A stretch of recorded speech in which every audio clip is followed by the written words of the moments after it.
What's going on, YouTube? My name's Mr. Sooner. This is my first video. Um, I'm hopefully going to start a new channel here on YouTube, specifically talking about OU football, college sports, uh, maybe a little MMA, some other things. But I felt compelled to make this video because I've seen a lot of talk recently, especially with OU losing the not Sugar Bowl, Peach Bowl. Sorry, got my bowls messed up. But we lost the Peach Bowl, and we lost pretty bad. We got our butts handed to us, and it sucks. But it happens. That's a part of college football. Unfortunately for OU, we've been unlucky when it's come to national championship games in the last 20 years. Well, let's say since 2000, since we won our last national championship. We're 0 for 3 in BCS after that, and 0 for 4 in the college football playoff. I know it's frustrating, Sooners. I know, you're tired of losing. You're tired of getting like that close and not taking it home. I get that. It's frustrating. But it could be a lot worse, people. It could be a lot worse. Am I happy that we've lost? No. I want us to win a national championship. Because that's what Oklahoma is about. It's about winning national championships. Yeah, we want to win our conference. Of course, we want to beat Texas, and we've been fairly successful in that over the last 20 years. Winning the conference, we've been really successful over the last 20 years. The one thing that's slipped through is that national championship.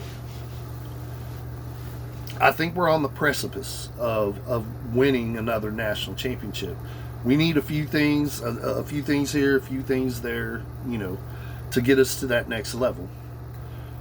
But we're going to get there, people. We got to have patience. And I know it's hard to be patient with what we've gone through. But I think we're slowly but surely getting the right pieces in place.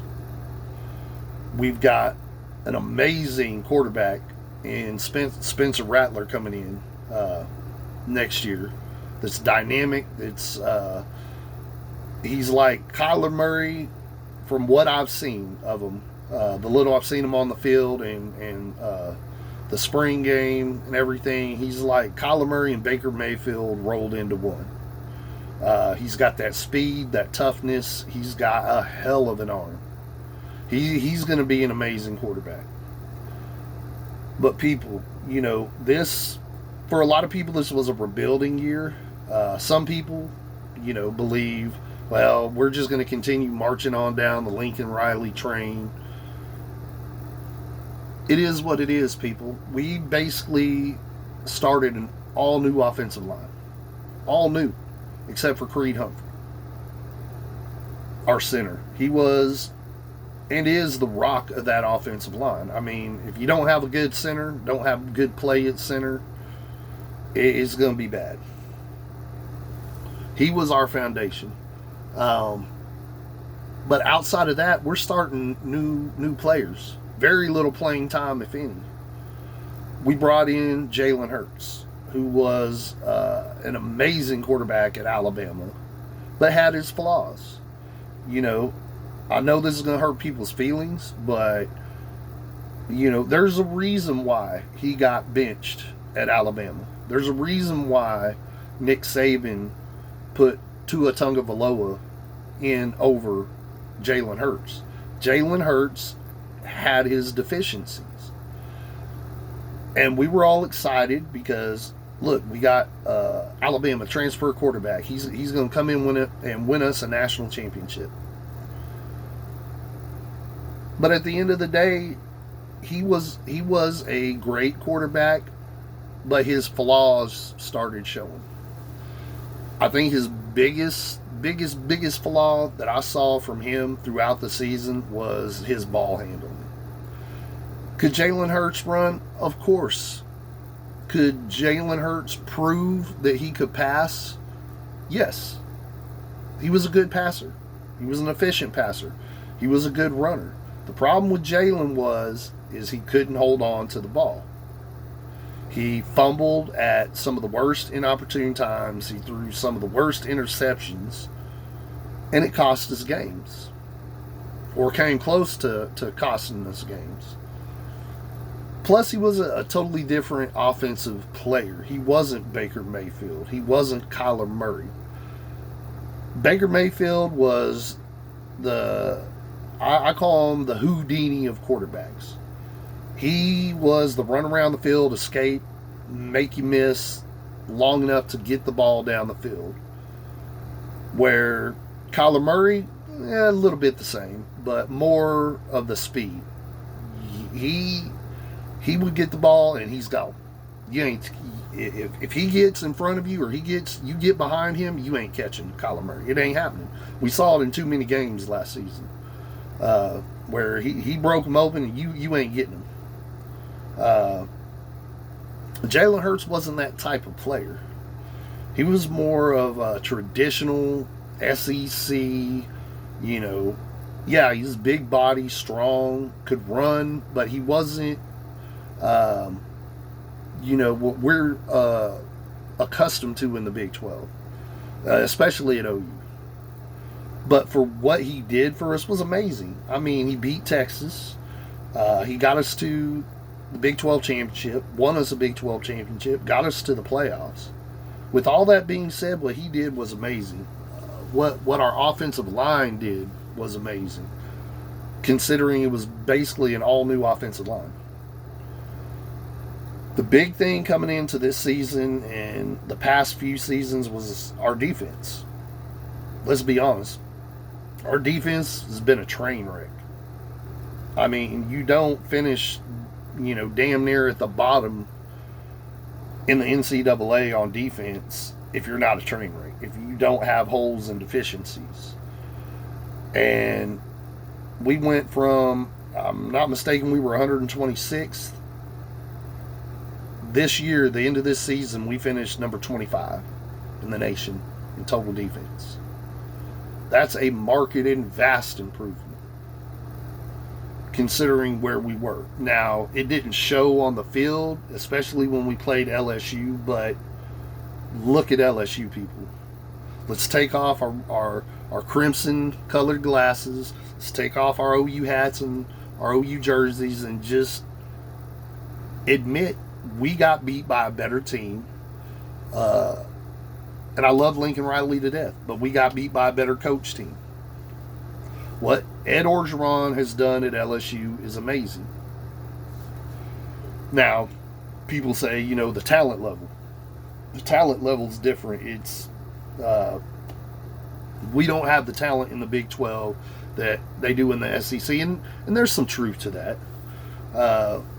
When you've got teams like Alabama, Auburn, LSU, even though Florida isn't as good as Florida used to be, they're still Florida. They're still good. You've got quality SEC teams that can go out there and beat you any given day with quality defense. So our problem is our defense is what's let us down. Now, this year, in some games, our defense has saved us. Parnell Motley, man, what he did this year, remember, ladies and gentlemen, last year he got pulled from the OSU game. He was horrible in the OSU game. And to see how he progressed throughout the year as a corner, man, amazing. What Motley did was amazing. Kenneth Murray, amazing. But we're still not that type of defense. Are we going to get there? Of course. This is Grinch's first year, people. You got to remember that too. This is Grinch's first year as coordinator. And to basically move us up 100 spots in 1 year, It is mind-blowing. Now imagine if he can do that year in and year out. The next 2-3 seasons, we go from 25 to 15. We go from 15 to 8. We go from 8 to 4. Imagine with our style of offense, the type of offense that we run in the Big 12, with the type of quarterbacks we have, and we got Spencer Rattler for another 3 years, maybe 4. But as dynamic as he is, I wouldn't be surprised if he's not gone, after 3 years. Maybe 2. Maybe 2. He could be gone after 2 years, people. We don't know. I mean, I can't predict the future. But what I do know is this: we're making progress. The bowl game didn't look like it, but we're making progress. The thing that bothers me is some of these fans I see on Twitter and Facebook and listening to on the radio, just talking mad garbage about Lincoln Riley or an individual player or an individual this or that. Look, I'm going to tell you right now, on my page, I'm not going to trash anybody. I'm not going to trash a coach. I'm not going to trash a player. Now, will I point out some deficiencies that I see? Of course. Some things that need to be improved upon? Of course. But I'm not going to trash these people. They took the time out to come to our university and play for our Sooners. And we can say, well, they were offered a scholarship and this and that. And, I get that. I get that. But these are young men.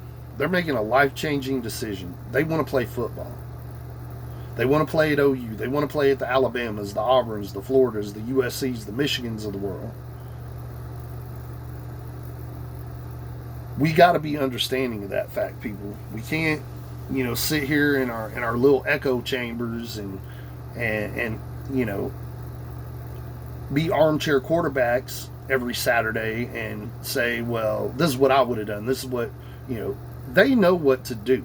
They've been playing football probably since they could lace a pair of shoes.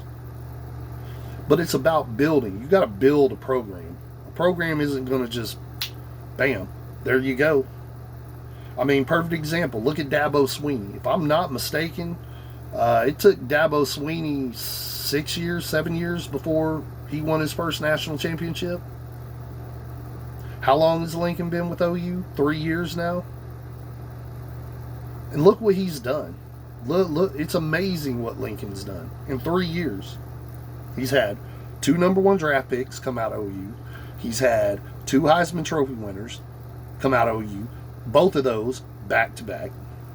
He's been to 3 straight college football playoffs. Yeah, we lost, but he's been there. That's a lot more than I can say for UT. Other schools, Michigan, Florida. So, people, we're there. We're getting there. And I believe Lincoln Riley when he says we're building that foundation. We're getting there. The pieces are coming together. But we as fans got to be patient. And I know it sucks because we've gone so long without a national championship. We just got to be patient. But again, getting back to, people on Twitter. Something else I seen today. Brock Vandegrift decommitted. Look, a lot of people are saying, well, that shows the issues with OU is a 5-star quarterback decommitting from the University of Oklahoma. Look, people, players, athletes decommit from universities all the time. This is nothing new. Let's not act like this just started with us. This has been going on for decades. Schools have been battling and fighting for commitments forever. Some of them commit, some of them decommit for a myriad of reasons, for being homesick, for missing their girlfriend, for college atmosphere, playing time. You got to think, Spencer Rattler, like I said, is going to be here another 2-3 years. Did we stop and think maybe Brock Vandegrift realized the chance of him being the starting quarterback is a lot slimmer now than what he thought? Maybe he realizes that,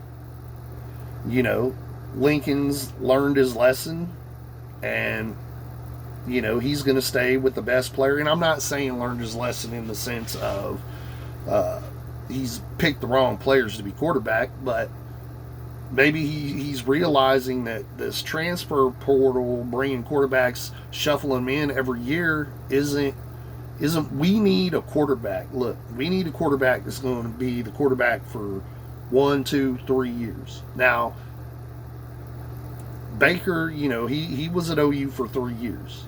He was consistent, but we didn't have the defense that we do now. Our defense is a little bit better, I think, my personal opinion, now than it was then. But people, these kids are going to transfer. It just happens. And now you have the transfer portal, and it's a total game changer. It's a total game changer to college football. And that's why you're going to see a lot more decommitments. That's why you're going to see a lot of kids come their freshman year and transfer their sophomore year, or redshirt and transfer, from Oklahoma to Notre Dame, or Notre Dame to Oklahoma, or Michigan to Alabama, vice versa, et cetera, et cetera. It goes on and on. We've got to take that into account. We can't sit here and be those kind of fans that just, want to tear a kid down because he chooses to leave a school for a particular reason. They're making a life-changing decision. It's up to them. It's not up to me, you, whoever. So with that being said, I wish Brock Vandegrift all the success in the world, and for all we know, he might decide, hey, you know what, I don't want to transfer, or I don't want to decommit. I do want to commit to Oklahoma. I just want to keep my options open. I can't hate him for that. Nobody should hate him for that. So with that being said, like I said, people, we got to put football into context and just understand that, not everybody's going to win a national championship every year. What Alabama's done is rare. When I say rare, the success that Alabama's had, winning 4 out of 4 or 5 national championships in the last 10, 15 years, that's an anomaly. You don't see as much, Yeah, you had the Miami Hurricanes of the 80s, that won a couple, 2 or 3 national championships. You had Florida win a couple, in the 2000s. But to have that kind of success is, few and far between. I mean, hell, look at OU won 3 in the 50s. We won 2 in the 70s. We could have easily won 2 or 3 in the 80s. So, we've had our fair share of success, people. And we're going to continue. It's not going to end. Just because we lost 4 playoff games, it's not over. As a matter of fact, I think it's just going to make us stronger, better down the road. Who knows? We, 4 or 5 years from now, we could ring off 2, 3, 4 championships in a row. And then you're going to forget. I'm going to tell you right now, people, if we won back-to-back national championships, even if we won 1 national championship in the next 2 or 3 years, you're going to forget all about them playoffs. The media is going to forget all about them playoff losses. Because it's what have you done for me lately? And I guarantee you, if OU goes out and competes and wins a national championship in the next 2 or 3 years, these 4 playoff losses are going to be a moot point. You're going to totally forget about them. Because I've noticed on Twitter, a lot of people have forgotten about the 90s when we weren't even winning our conference. Bob Stoops brought Oklahoma back from the slumber and made us relevant again. and we've been relevant ever since. We have yet to have a losing season in over 20 years, people. You know how hard that is in college football? You know how many teams have actually done that? Had continuous winning seasons year after year, decade after decade? There's not a lot of them. I can tell you that right now. Look at Texas, and I hate Texas, trust me, but they're still Texas. They're still a blue blood in some people's eyes. In my eyes, I think they're one of the most overrated programs in college football history. They're right up there with Michigan. Just my opinion, but I'm biased. I'm a Sooner fan. What can I say? But I do give Texas credit to a point. They were a consistent team for a long time. And then after the championship game against Alabama, I think Colt McCoy was the quarterback. Man, they took a downhill slide for the worse. For the worst. I think every season after that, they've had at least 4 losses. In the last 10 years, every year, at minimum 4 losses. A few of those seasons were straight up losing seasons, like bad seasons. So think about that, Sooner fans, my fellow Sooners. Let's take that into account. We could have it way worse. We could be in a way worse position than what we're in right now. Way worse. Look at the Miami Hurricanes. Since 2000, our last national championship. If I'm not mistaken, Miami's won, 2 national titles? Maybe it's one. I know it was the 2001-2002 season. They won a national championship. Look where they're at now. They've won a national championship more recently than we have. And they're horrible. They are. I think this year was like their first winning season in like 2 or 3 years. They've been putrid in the ACC for quite a while. Look at how fast Florida State has fallen off. Look at Nebraska. Look at how bad Nebraska is. These are giants of college football. And they haven't been able to sustain the success that OU has. Think about that. Put that into perspective when you're upset and you're complaining. We've got it good, people. We've got it damn good. We're just waiting on that national championship. And I get it. But we're one of the most consistent college football programs of all time. We're in the top 10 of all-time wins. Think about that for a moment. Top 10. It's going to get better, people. Grinch is going to get his pieces in place. Lincoln's going to keep being Lincoln if he doesn't go to Dallas or go to the NFL. But I think he's seriously going to stay. I think he wants to win a championship at OU. We just got to be patient, people. We got to shut the noise out from the ESPNs and the Fox Sports and the Texas fans and the haters. We got to shut it out. Not listen to it. Not worry about we're Choklahoma and, man, whatever. Call me what you want. But call us 5 in a row, Big 12 champs. So, haters gonna hate, ballers gonna ball. It is what it is. But guys, I love you. I appreciate you watching my videos. I hope you'll like and subscribe to my channel. Like I said, I'm gonna try and make more videos. I think I'm gonna make a couple, probably about the NFL playoffs this season. I'm definitely gonna talk about more OU football, Big 12 football. MMA, I'm going to dabble into a little MMA. I love MMA. Been watching a lot of it. So I'm going to try and make a few videos on that. But yeah, if you like this video, just hit the like button, subscribe, and We'll see you later. Thank you.